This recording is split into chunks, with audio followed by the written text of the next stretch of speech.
নমস্কার বন্ধুরা, আমি প্রমিত। বন্ধুরা, আপনারা যদি চান যে আপনারা বা আপনাদের বাড়ির বাচ্চারা ইংলিশ নিউজ পেপারের মতো স্ট্যান্ডার্ড ইংলিশ লেখা শিখুক, তাহলে আমার এই ভিডিওটিকে অবশ্যই শেষ পর্যন্ত দেখুন।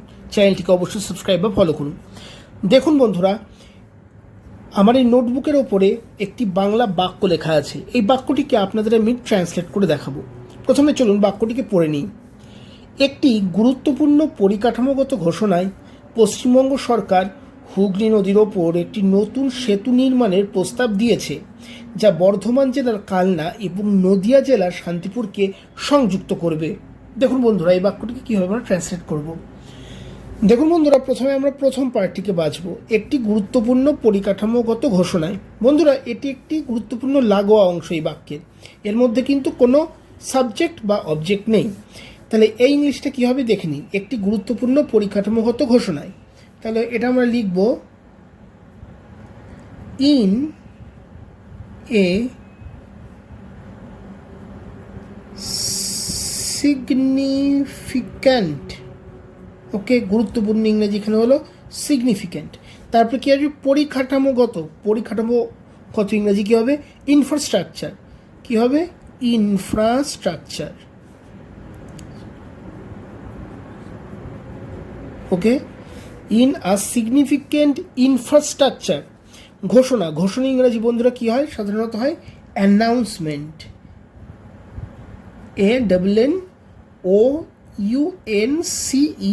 ANNOUNCEMENT, announcement.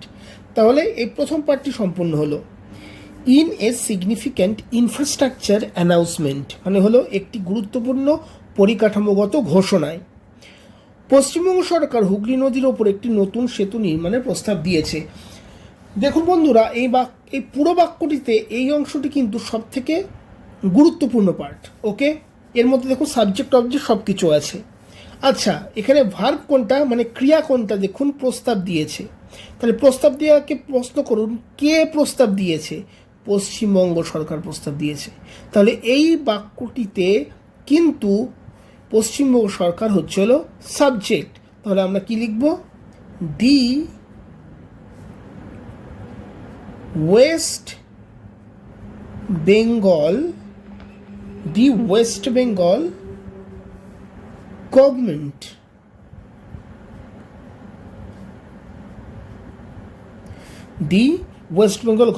এবার দেখুন বন্ধুরা, এই যে বাক্যটি আছে, এই বাক্যটিকে আমরা এই অংশটিকে কোন টেন্সে ট্রান্সলেট করবো সেটা একবারে বুঝে নিন। দেখুন বন্ধুরা, এখানে প্রস্তাব দিয়েছে মানে একটি কাজ সবেমাত্র শেষ হয়েছে, একটু আগে দিয়েছে, ফল এখনো বর্তমান। ওকে, এই ধরনের সূত্রের ক্ষেত্রে আমরা সবসময় প্রেজেন্ট পারফেক্ট টেন্সে ব্যবহার করি। বন্ধুরা দেখেন, প্রেজেন্ট পারফেক্ট টেন্স কখন হয়? যে কাজটি একটু আগে বা সবেমাত্র ঘটেছে কিন্তু ফল এখনো বর্তমান। যেরকম ধরুন, আমি সবেমাত্র জল খেয়েছি, মানে জল খেয়েছি, তার ফল বর্তমান। তার ফল বর্তমান কি? হয়তো আমার এখনও তেষ্টা পাইনি। এটা হচ্ছিল তা প্রেজেন্ট পারফেক্ট টেন্সের শর্ত। ওকে, তা এর একটা নির্দিষ্ট স্ট্রাকচার আছে। প্রথমে সাবজেক্ট হয়, তারপরে হ্যাভ বা হ্যাজ আসে, তারপরে ভার্বের থার্ড ফর্ম হয় এবং তারপর হয় অবজেক্ট। ওকে, এবার দেখুন এই অংশটিতে আমি আগেই বলেছি দ্য ওয়েস্ট বেঙ্গল গভর্নমেন্ট হচ্ছে হলো সাবজেক্ট, তারপরে হ্যাভ বা হ্যাজ আসবে।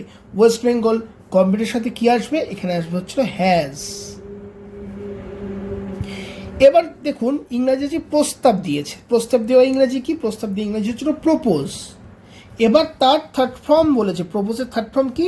প্রপোজড। ইডি যুক্ত হবে, PROPOSED, proposed. Has proposed. Okay, কি প্রপোজ করেছে? একটি নতুন সেতু নির্মাণের। ওকে, একটি নতুন সেতু নির্মাণের ইংরেজি কি হবে? দি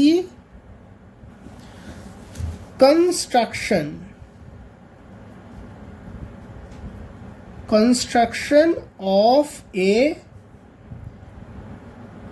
new bridge, BRIDGE। আচ্ছা, নতুন ব্রিজ ইংরাজি নিউ ব্রিজ এবং নির্মাণ ইংরেজি কনস্ট্রাকশন, আর অফ প্রিপোজিশন এর অর্থ হচ্ছে হলো এর। তাহলে কি হলো? নতুন ব্রিজ নির্মাণের। ওকে, এইটুকু বুঝতে পারলেন? এবার কার ওপর দিয়ে দিয়েছে? হুগলি নদীর ওপর দিয়ে, এটাকে আমরা এরকমভাবে লিখব অ্যাক্রস। এখানে আমরা অ্যাক্রস ব্যবহার করব।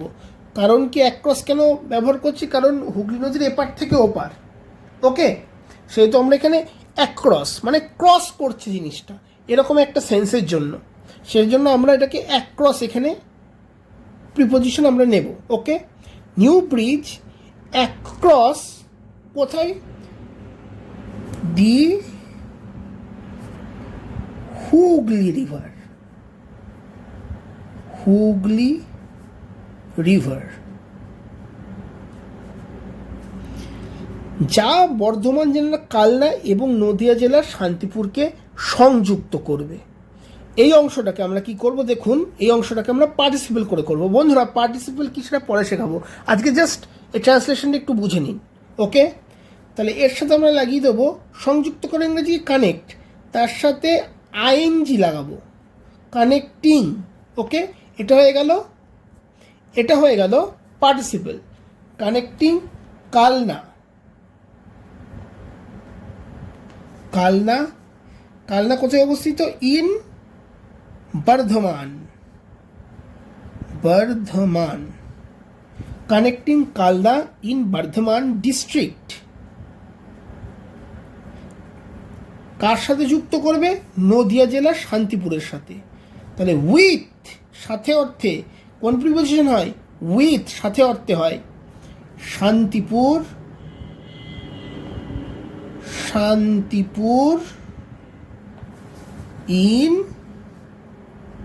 নদিয়া ডিস্ট্রিক্ট। বন্ধুরা, এই হলো একটি